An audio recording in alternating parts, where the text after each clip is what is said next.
ஒரு கிராம சபை கூட்டம் போட்டிருக்கலாம். கிராமந்தோறும் சென்று மக்களை சந்தித்து ஒரு திண்ணை போட்டு அங்கு ஒரு கூட்டம் நடத்தி யார் யார் நலிந்தவர் இருக்கிறார் என்று பார்த்து அவர்களுக்கு உதவி செய்திருக்கலாம்.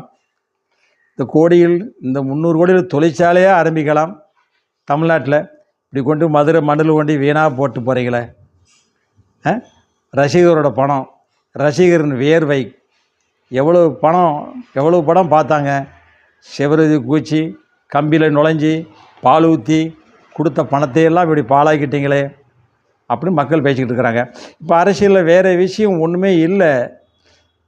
நான் கூட இன்றைக்கி 2 நாளாக கழித்து பேசலான்னு பார்த்தேன்.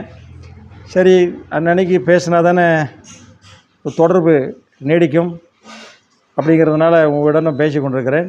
எதிர்பார்த்து காத்திருப்பீர்கள் 9 மணி ஆனால், அதுக்காக பேசி கொண்டிருக்கிறேன். தினசரி எப்படியும் ஒரு 7000 பேர் பார்க்குறீங்க. ரொம்ப நன்றி உங்களுக்கெல்லாம்.